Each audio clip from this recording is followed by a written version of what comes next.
It is time now for CURES. So how can we improve our brain fitness for 2022? Kristen Cusato from the Alzheimer's Association is here now with the top 5 things to do to reduce your risk of dementia. Kristen, always good to see you. Oh my goodness. Happy New Year, you guys. Thanks for having me. It was January 10th. We're still saying Happy New Year. God bless. I think so. I think so too. And it's going to be a good new year. We're trying to fight off dementia, and you've got ways that we can do it. Yeah, absolutely. And the number one thing, you guys, is exercise, right? Because honestly, we all know that it's good for our heart, but it's also really good for our brain. There was a study just in the fall of last year which found that a hormone produced when you exercise can actually bolster the health of your neurons.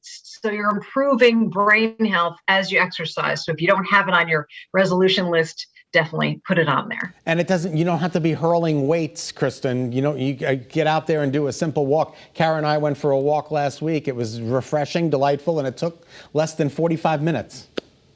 Exactly. Just bundle up and get that heart rate going, and whatever you can do to kind of improve it, get the blood flow going. It's all good. I mean, look, it actually benefits your brain cells, which we really didn't know as much about before. So yeah, and we're starting to learn that what's good for our heart is good for our brain as well. So exercise, any way that you do it, it's also good for our mood, which helps. But you have 5 ways that we can improve brain fitness. What's another one?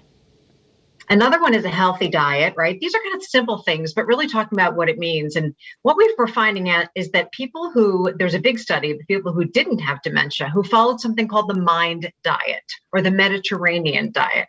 And it really reduced the risk of Alzheimer's. So we're talking about increasing things like your fruits and your vegetables, the good fats, right? The avocados, the olive oils, the good fish, reducing your red meat, moderate alcohol.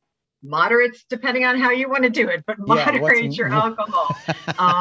Really do things try to eat as best you can, everything in moderation, right? We love our dark chocolate, which is also good for us. We love our desserts. I certainly do, but just try to do things in moderation, but definitely try to start out with really good brain healthy food. We're finding that there can be changes in your brain up to 20 years before any symptoms occur. So doing things now is really smart. Right. So that's, I think it's another way to motivate people, because sometimes, it's just about fitting into pants. But if you have a health thing, like I really want to make sure that I can think clearly and have a good life, and I don't want to see myself, with dementia, like we're seeing so many people in our family. These are things that are actually making a big difference for people. Yeah, absolutely. And there's a lot of studies that show it. And then there's another one, and you don't think about this as much, but sleep.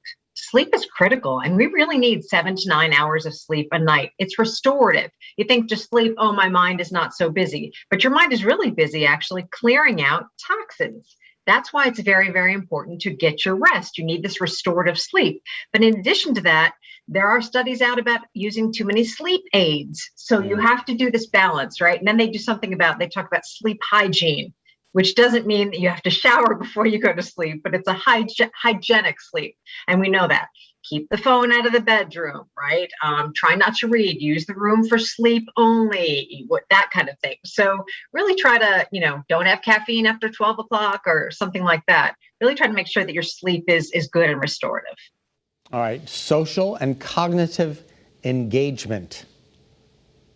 It's so hard right now, especially you guys with COVID, right? We're kind of half in the house still and not as much out, but there are all sorts of studies. In fact, we have a new study going on right now, recruiting. It's called the US Pointer Study, looking at all these lifestyle things, plus social and cognitive engagement, how important it is to keep your brain challenged. And I'm not just talking crossword puzzles, learning something completely new, going a different way home from work or going a different way home to the grocery store, trying to challenge in your brain, having that, maybe learning a new language or picking up a new hobby, something that not just Zoom, but anything we can do that way, trying to stay cognitively focused and trying to, be as social as you can via Zoom, via phone call, via FaceTime, but kind of keep the brain moving. There are a lot of studies that are going on right now talking about isolation and how it really could add to your risk for dementia. Yeah, Oh, I good. read one study that said loneliness can be as dangerous as smoking a pack of cigarettes a day. So Seriously. really Ooh. making sure, there's a lot of tech. We've done stories on this, making sure,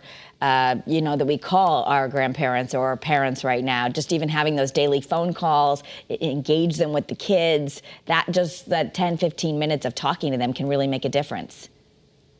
And it's not just, anybody elderly. It's people who are single too, right? It's Right. people who don't maybe have as much social interaction. So think about all your friends, absolutely, and reach out. And now's a really good time. It's the cold winter months. We're inside a lot, right? So, and that kind of leads me to my last one. And the fifth one is really to take care of your mental health.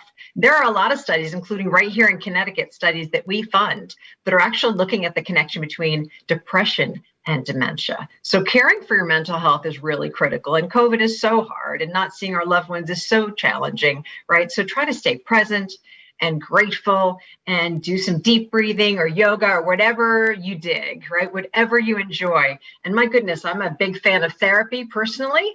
If you guys want to go reach out and talk to somebody, it's really important to take care of your mental health, I think, as well. Absolutely. We agree. We couldn't agree 1,000%. We're going to talk more about this and take a deeper dive on the research on CURES on the WFSB streaming news app in a little bit. Kristen, thank you so much. Thanks, you guys. And if anybody has any questions about dementia, please call our 24/7 helpline. It's 1-800-272-3900. Thanks, both of you, so much for having me on. Yeah. It's our pleasure. And Good to see you, Kristen. Absolutely. You can also learn more at alz.org/CT or follow them on social media at ALZCT.